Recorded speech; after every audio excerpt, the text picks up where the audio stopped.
Our money for what we do, and not taxed out the ass for some impending war.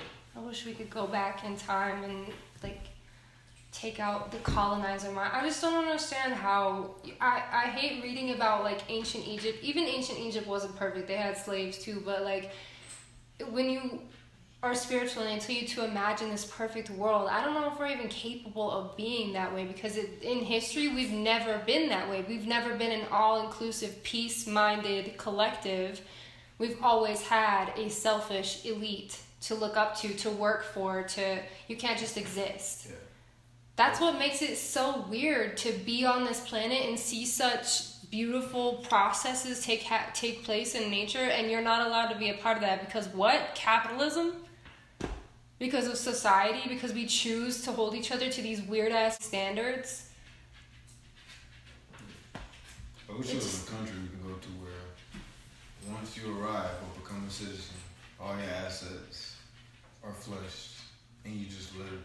Yeah, and like we provide you with the house, now leave us alone. Equally paid. Like, I don't, of course, not no cat in the hat type shit, but like. But that's the thing, you wouldn't even need to be paid if bills didn't exist. If we used our water the way it was supplied to us naturally, collected rainwater, recycled water. If you had to go get your water and it don't come straight to your fucking house. We can even have irrigation systems, but you have to be eco-friendly about it. Same with like property tax. You'd have to sacrifice a lot of stuff. Yeah, and I agree, but I feel like I'm willing to do that. Like, but coming back to property tax, I'm paying you to have a house on this land because you're a state, because you decided to draw, like, it does not make sense. Yeah. Why is that a faction of government? I don't like it. I want to literally buy like half a state and be like, okay, people who are here to just exist, come live here, and if you don't want to, stay on your other side where you can be racist and homophobic. But in here, you have to be a good person and leave everyone else alone. Yeah. But you gotta take this next level test mentality.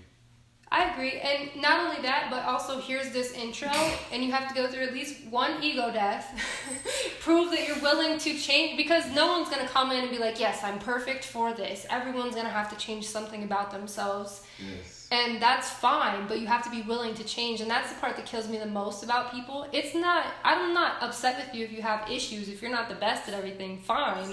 But once it's brought to your attention that this is not okay, that this is actually a problem for some people, change the way you operate. It's not that hard. Just change some shit up and don't be racist. Don't be homophobic. Yeah. Don't. Yeah. Why do you feel the need to impinge on other people's life? You gotta, it'll be us.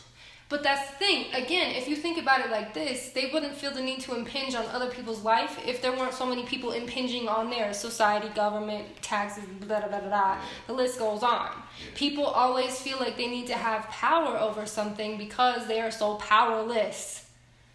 And that's how hate is breeded throughout generation and generation.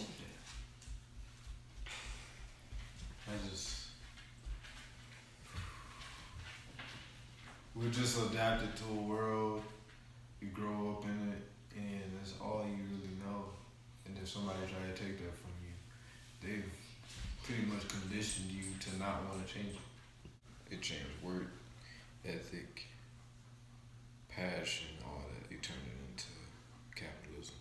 Even your talents, people are like, you might want to capitalize on that. Yeah. Not just exist and be talented.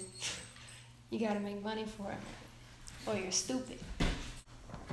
It's okay to capitalize where you can and not destroy yourself in the world in the process. Right. That's the crazy part to me is that not only do we take so much from the world, but we waste so much of what we take. Shouldn't be capitalizing on the life of the animal. And the craziest part to me too is that they'll get to the point of killing the earth that like apocalypse happens or whatever. Yeah, and then it'll turn into a save the earth. No, not even. They won't even do that. They'll like escape in their pods or have little places to hide or whatever. It'll drain it dry. Right, they'll drain it dry, but still, you did all of that. You made all of that money, and now it's worth nothing. So again, what was the point of all of that? See, this is the other thing that's blowing my mind. There's a lot of discourse on the ocean and how we want to explore space, and we know so much about space, but we know nothing about our oceans. People think that it's either a black hole at the bottom of the ocean, or that it's a portal to other worlds, or it's a sort of like... I mean, it wouldn't be far-fetched. The pressure is so crazy that... it transports you there, Yeah. kind of. Yeah. Not only that, I think it pretty much mimics what a black hole does. Right.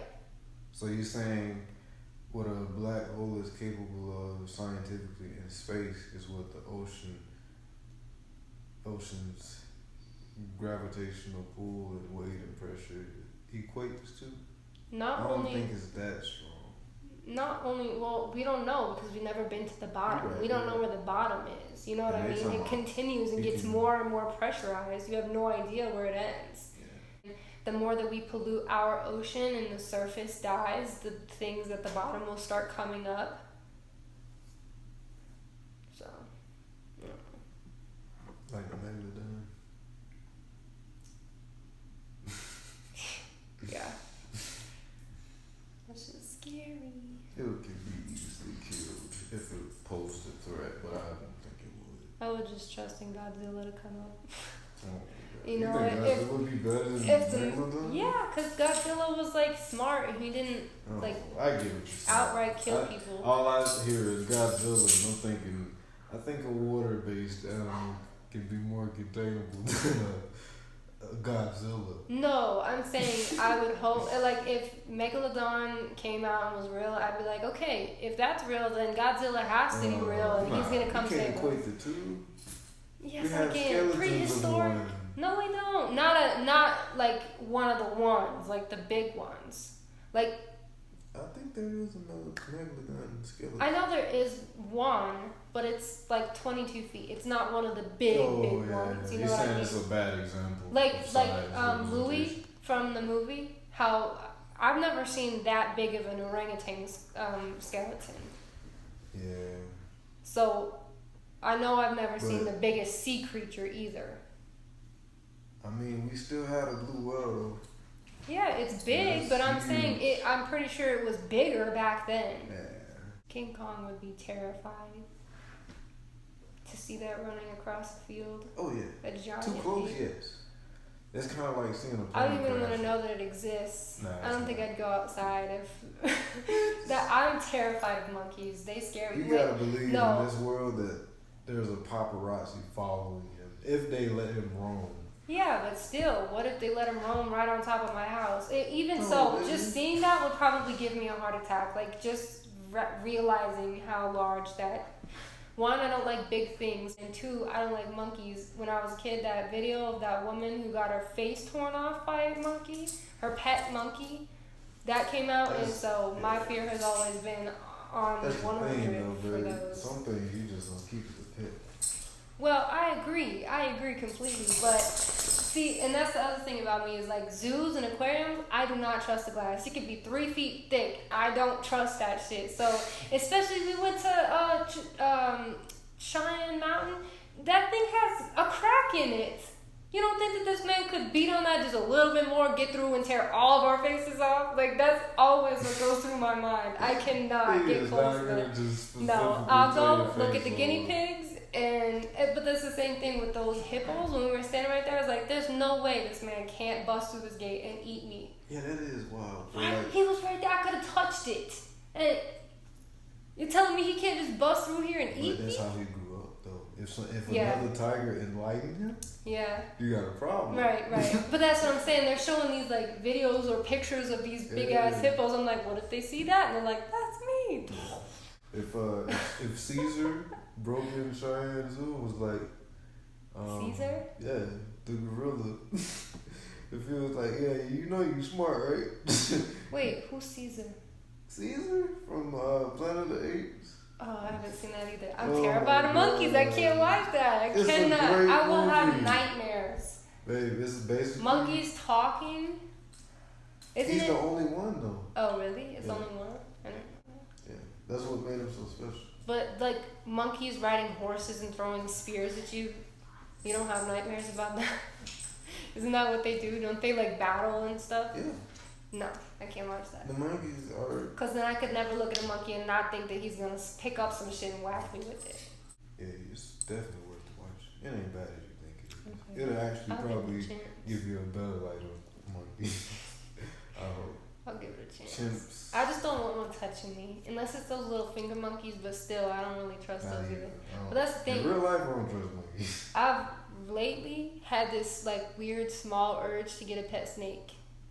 A small one, not a big one. But I want one in the future, very far future. Okay, that makes I sense. need to like I get want an ant farm. yeah, okay, fine. But I want like compromise. exotic ants, not no Uh-huh. off the ground bullshit. No, I'm talking about like, like huh? you want to get them mailed in. I watched this girl do it the other day. She got her ants mailed in a package. They came in a package. They were in this little tube, and they were all still alive. And in order to put them in the farm, she had to put them in the freezer for 10 minutes to get them sleepy, and then dump them in, and then close the lid. What? Yeah, that's how she put the ants in the farm. How did you do it? Didn't you have one? When I was a child, I just went to the nearest ant bed and abducted a lot of ants. How did you get the ant farm? It was a Coca-Cola bottle. You built your own ant farm? Yes. Oh my god, that's hilarious. This I whole thought- time I thought you had like a real, like a kit. I don't think I know I didn't do it right. They didn't survive long. Oh, But for the time period they did, they burrowed all the way to the bottom of the bottle. And That's I fed them food. I probably didn't give them no water though. you're funny. What? No, I that's love just ants. hilarious. And then ladybugs kept getting in one of our houses that we moved into. Yeah. So I got a little netting and I would capture them all and feed them and everything because mom would just kill them. Yeah. One time my dad dared this kid to eat a firefly and he did it for $5. That kid's a rapper now. Of course he is. It's His just name funny is to me. Firefly. No, I love like knowing some things about people's childhood and then seeing them as adults. It's so funny to me. I want to know what people think about me from when they knew me as a kid to now. I just think that is so funny. Yeah. I don't even know how the world perceived me as a child. But I was always curious. I asked it like it was. I asked it like it was. Why am I in trouble? Because you did this. Okay.